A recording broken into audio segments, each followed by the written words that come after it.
programme matinal La Connexion.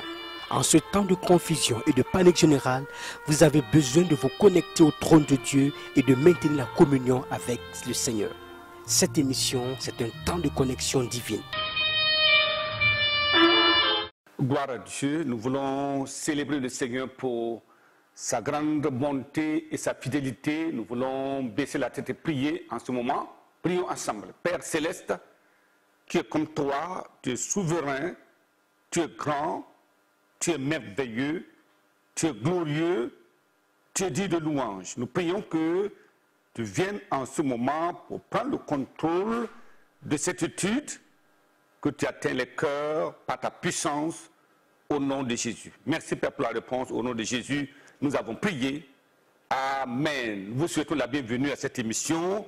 Comme vous le savez, nous avons effectivement entamé notre troisième série et aujourd'hui nous sommes à notre étude numéro 5 et nous bénissons le Seigneur pour sa grâce infinie dans la vie de chacun de nous. Voyez, après avoir considéré la révélation éblouissante et l'illustration pathétique, mais aussi glorieuse des cieux, donc du royaume des cieux, alors il s'avère extrêmement important d'aborder alors le fondement de la foi en Dieu et le processus pour entrer dans le royaume de Dieu. Voilà pourquoi aujourd'hui nous allons aborder la question de la foi, oui en Dieu, ou la foi pour le royaume. Voilà pourquoi le message sera intitulé « Le fondement de la foi ». La parole immuable de Dieu appelée la Sainte Bible. Important. Voyez, alors, le fondement de la foi est basé sur quoi? Est basé sur la parole inspirée de Dieu. C'est le point de contact entre Dieu et l'homme. Dieu, lui, il est infini et l'homme est fini et limité dans sa connaissance et dans sa sagesse. Alors, la parole de Dieu a pour objectif primordial de révéler Dieu à l'homme. Imaginez-vous une nation sans fondement, donc sans loi, qu'est-ce qui va se passer? Imaginez-vous alors une famille sans base, qu'est-ce qui va se passer? Imaginez-vous un homme qui a parachuté comme du ciel, pas de parents, pas de ceci.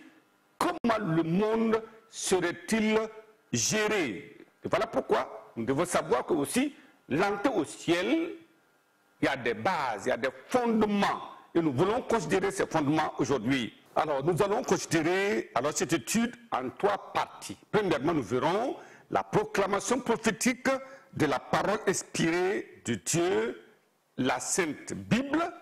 Deuxièmement, nous verrons la prééminence de la Sainte Bible et avant de terminer, nous verrons les profits indispensables à tirer de la Sainte Bible. Alors, premier point, la proclamation prophétique de la parole inspirée de Dieu. Alors, on se réfère à la Bible comme étant les Saintes Écritures. Voyons 2 Timothée chapitre 3 et le verset 16 et 17 qui dit « Toute écriture est inspirée de Dieu, oui, utile pour enseigner, pour contraindre, oui, pour corriger, pour instruire dans la justice, afin que l'homme de Dieu soit accompli et propre à toute bonne œuvre. » Donc, la parole de Dieu est inspirée de Dieu.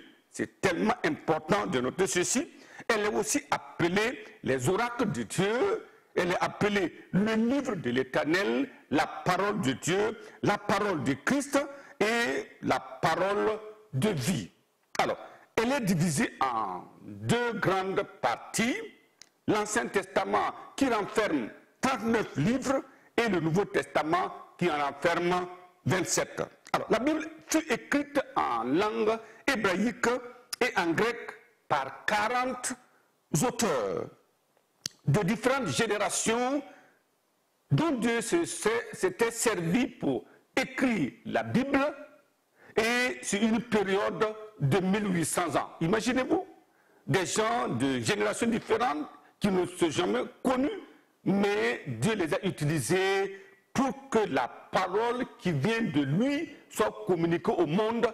Mais c'est extrêmement important de comprendre que malgré cette longue période qui séparait les auteurs les uns les autres, leur génération, leur langue, leur ethnie et tout ça, alors nous pouvons noter la merveilleuse unité de la Bible. Elle est unique. Donc l'unicité de la Bible, son universalité, sa suprématie sur les autres livres, son influence sur les individus, sur les nations et sa préservation à travers les siècles. Des gens ont décidé de détruire la Bible, mais ils ne comprennent pas que la parole de Dieu est indestructible et la Bible demeure toujours et elle demeurera jusqu'à la fin. À la deuxième partie, nous voyons la prééminence de la Sainte Bible. Alors, regardons dans Psaume chapitre 119. Psaume chapitre 119, nous lisons le verset 89. Il est dit là-bas, verset 89, « À toujours, ô Éternel, ta parole subsiste dans les cieux, de génération en génération, ta fidélité subsiste, tu as fondé la terre et elle demeure ferme. » C'est clair, à toujours ta parole existe dans les cieux. Elle est prééminente. La parole révélée de Dieu est indispensable à tous les hommes. Elle est la révélation de Dieu pour l'homme. Et elle a aussi la solution à chaque problème de l'homme. À ce titre-là, l'éducation sans la connaissance de la parole de Dieu est incomplète dans la vie de l'homme. Alors, le thème central de la Bible est Christ et son œuvre de rédemption. C'est très très important. Regardons dans Jean chapitre 20, le verset 31, il est dit ceci: « Mais ces choses ont été écrites afin que vous croyiez que Jésus est le Christ, le Fils de Dieu, et qu'en croyant, vous ayez la vie en son nom. » Voilà pourquoi nous parlons du message de Christ, nous parlons de la révélation de Christ, parce qu'elle a été écrite afin que, en croyant à cette parole de Dieu, vous ayez la vie éternelle. La parole de Dieu, oui, est une lumière, elle est la nourriture. La parole de Dieu est un médicament pour le corps et pour l'âme. Elle est l'épée de l'esprit, un miroir, un marteau qui brise les rocs, et il est le feu qui brille, qui consume, et le feu qui raffine. Elle est une semence à multiplier. Elle est l'eau pour purifier, et l'or pour enrichir, et la puissance pour créer la vie et la foi. Gloire à Dieu. Vous voyez, la parole de Dieu, elle est centrale, elle est prééminente, parce qu'elle est la solution aux problèmes des hommes. Et c'est important. L'objectif de la Bible, comme nous l'avons dit, est donc de révéler Dieu à l'homme, faire connaître à l'homme son véritable besoin et lui montrer le chemin du royaume. Voilà pourquoi la Bible est centrale. Elle montre qui est Dieu, elle montre le besoin de l'homme et elle montre quel est le chemin pour arriver dans le royaume des cieux. Troisième point, nous voyons les profits indispensables à tirer de la Bible. Si elle est prééminente, si elle a la suprématie sur tous les autres livres, quel est le profit? Alors, pour profiter au maximum de la parole de Dieu, tous les obstacles doivent être enlevés. Quels sont ces obstacles-là? L'endurcissement du cœur, l'incrédulité, le doute. Si nous doutons que la parole de Dieu est la parole de Dieu, qu'est-ce que nous allons pouvoir obtenir? Rien du tout. Alors, vous pouvez bénéficier des trésors cachés dans la Bible en la sondant et en la creusant avec ferveur. Il faut fouiller, il faut lire, il faut méditer, il faut mémoriser la parole de Dieu. Et c'est comme ça que vous découvrez le grand trésor dans la parole de Dieu. L'homme doit avoir premièrement un amour ardent pour la vérité. Oui, pour son salut propre à lui.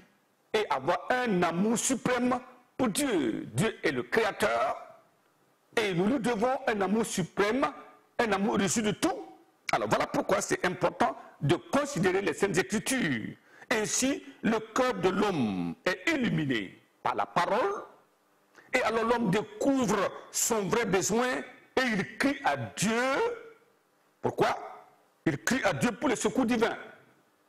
En confessant tous ses péchés et en les abandonnant. Voilà comment l'entrée du royaume commence. Quand Dieu révèle votre état de pécheur, alors vous confessez vos péchés, vous demandez pardon, et alors en ce moment-là, comme vous criez à Dieu, Dieu va effacer ses péchés et Dieu va nous réconcilier avec lui et alors nous faire passer par le chemin. Alors dans ce moment, une puissance se déclare du ciel et alors il y a la libération de la captivité de Satan et un affranchissement total de la part de Dieu. Voilà pourquoi il est dit dans 1 Jean, lisons ceci, 1 Jean chapitre 1, le verset 9, 1 Jean chapitre 1, le verset 9 qui nous dit, si nous confessons nos péchés, il est fidèle et juste pour nous les pardonner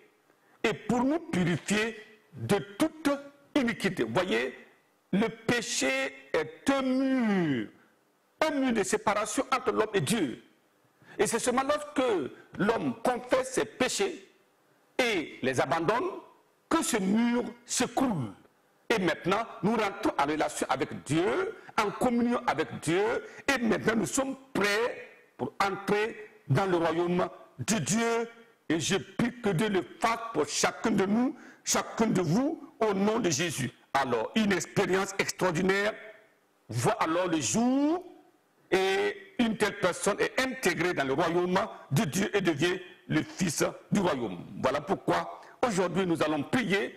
C'est un fenêtrage qui nous montre qu'il y a un fondement, une base dans la relation, parce que si vous dites que vous êtes croyant, vous voulez croire à la Bible, croire en Dieu, simplement en planant, sans tenir compte de la parole de Dieu, vous n'aurez pas l'essence, vous n'aurez pas la puissance, vous n'aurez pas l'autorité pour vous défendre et vous libérer du péché. Je prie que aujourd'hui le déclic se fasse et que la grâce abondante de Dieu soit sur le partage de chacun de nous, comme nous prions maintenant. Alors, élevons la voix et parlons à Dieu. Est-ce que vous voulez la connexion avec le ciel?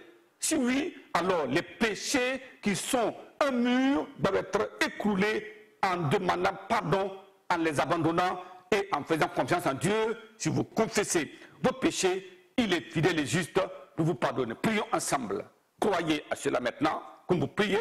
Éternel, je voudrais te remercier pour toutes ces personnes qui ont entendu ce qu'est la Bible. La parole inspirée de Dieu. Et ô Éternel, elle est la centralité dans notre vie, elle est prééminente dans notre vie, elle a la suprématie sur toutes choses. Oh Dieu, je prie, comme la parole est capable d'influencer, de changer la vie des hommes, et comme ils entendent, et comme ils confessent leurs péchés, je plaide en leur faveur, pardonne chacun ses péchés, libère chacun ses péchés, et intègre maintenant chaque personne dans ton royaume, et afin qu'ils deviennent les fils ou les filles du royaume au nom de Jésus. Père, merci pour la réponse. Au nom de Jésus, nous avons prié.